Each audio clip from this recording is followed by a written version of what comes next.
जंगल में एक बड़ा सा कुआं था। उस कुएं में एक लड़की जिसका नाम श्रेया था, वो बुरी तरह घायल अवस्था में उस कुएं में गिरी हुई थी और वो लगातार कुएं से निकलने की कोशिश कर रही थी। दूसरी ओर एक भयानक अजगर कुएं की दीवार से रेंगता हुआ उसकी ओर बढ़ रहा था। उस भयानक अजगर को देखकर श्रेया के दिल की धड़कन बढ़ गई थी और वो लगातार मदद की गुहार लगा रही थी। बचाओ, बचाओ, कोई मुझे बचाओ। श्रेया की उस आवाज को वहीं पास के पेड़ पर बैठे एक बंदर ने सुना। वो भागकर कुएं के पास आया और कुएं में झांक कर देखा। उसे सारा माजरा समझ में आ गया। उसके बाद वो अजीब सी आवाज में चिल्लाने लगा। उस बंदर की आवाज को जैसे ही जंगल में रहने वाली कुछ जंगली औरतों ने सुना तो शिप्रा, ये आवाज तो हमारे बंदर की है। लगता है कोई मुसीबत में है, हमें उसकी मदद करनी होगी। उसके बाद वो जंगली औरतें वहाँ से निकल पड़ी और आवाज की दिशा में बढ़ने लगी। कुछ औरतों ने अपने हाथों में मशाल ले रखी थी, तो किसी ने तीर धनुष, किसी ने भाला पकड़ रखा था, तो कोई हाथ में मोटी सी रस्सी। आवाज की दिशा में बढ़ते हुए वो उस कुएं के पास पहुंचे। उन्हें देखकर वो बंदर शांत हो गया और नैना चाची के पास जाकर बैठ गया और उनके कानों में कुछ कहने लगा। उसके बाद नैना चाची ने कुएं के भीतर झांका। शिप्रा भी उनके साथ थी। उन्होंने देखा कि वो भयानक अजगर उस औरत को निगलने ही वाला था। नैना चाची, धनुष पर बाण चलाइए और लगाइए अपना निशाना। नैना चाची ने अपना निशाना लगाया। तीर सीधा जाकर अजगर के सिर पर लगा और वो वहीं ढेर हो गया। उसके बाद नैना चाची ने अपने साथ आई जंगली औरतों से कहा कि सुनो, तुम लोग जल्दी से ये मोटी वाली रस्सी इस कुएं में लटकाओ। हमें उस लड़की को बाहर निकालना होगा। रस्सी कुएं में लटकाई गई। बेटी, तुम इस रस्सी को कसकर अपनी कमर में बांध लो, हम तुम्हें बाहर खींच लेंगे। श्रेया ने उस रस्सी को अपनी कमर में बांध लिया। खींचो, रस्सी को धीरे धीरे करके खींचो। खींचो, रस्सी को धीरे धीरे खींचो। रस्सी की मदद से श्रेया को बाहर निकाला गया। उसके घाव से अभी भी खून निकल रहा था।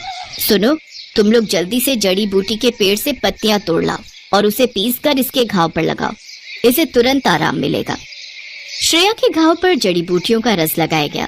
उसे थोड़ा आराम मिला। तब नैना चाची ने उससे पूछा कि तुम कौन हो बेटी और यहाँ इस भयानक जंगल में कैसे आ गई?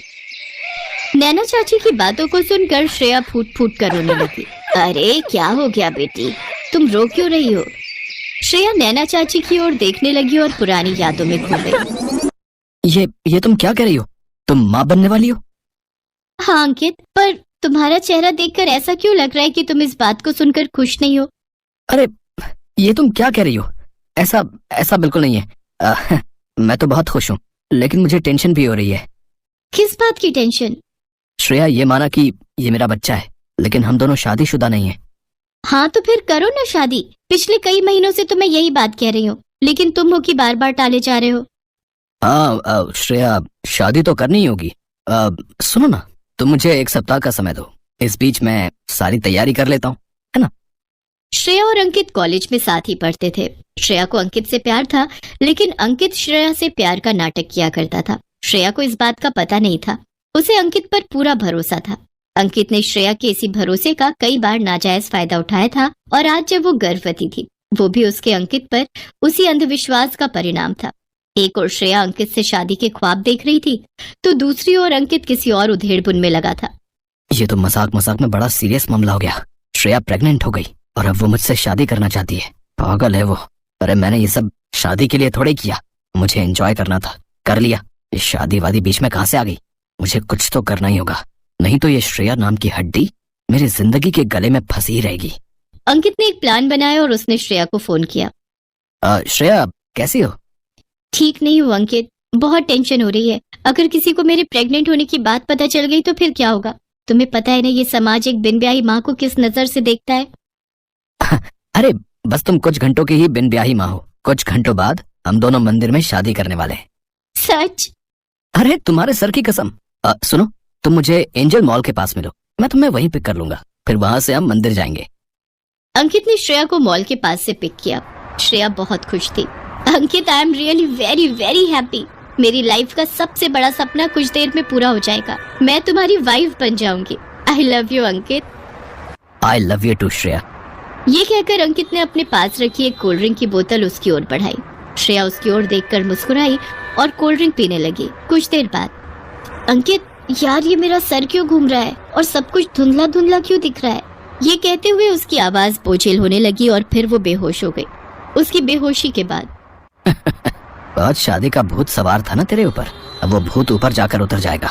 अंकित की कार सुनसान सड़क से होती हुई एक जंगल में प्रवेश कर गई। उसकी कार थोड़ी दूरी तक जंगल में चलती रही और फिर एक कुएं के पास जाकर रुक गई। हाँ, ये आ गई मेरी मंजिल।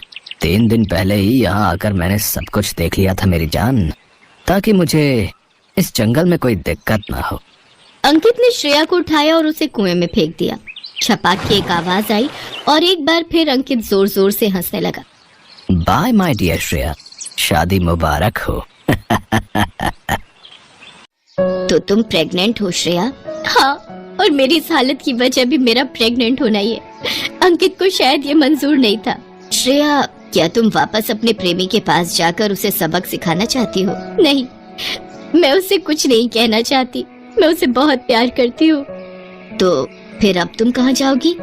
मैं पता नहीं, क्या मैं यहाँ रह सकती हूँ आप लोगों के पास? श्रेया की बात पर नैना ने कहा, बेटी तुम यहाँ हमारे पास रह तो सकती हो, लेकिन तुम्हें यहाँ किसी से शादी करनी पड़ेगी। शादी? हाँ, हमारे जंगल का यही नियम है। अगर कोई भी बाहरी दुनिया से यहाँ आकर बसना चाहता है तो उसे यहाँ शादी करनी होती है। हाँ, लेकिन इसमें कोई जोर जबरदस्ती नहीं होती है, अपनी मर्जी से शादी करना होता है। श्रेया जंगल से बाहर नहीं जाना चाहती थी। उसे उस दुनिया में फिर से नहीं जाना था जहाँ शोषण था, जहाँ प्यार की कीमत नहीं थी। हालांकि वो किसी जंगली से शादी भी नहीं करना चाहती थी, लेकिन उसके पास कोई चारा नहीं था, तो उसने प्रद्युमन से शादी कर ली। समय धीरे धीरे बीतता गया।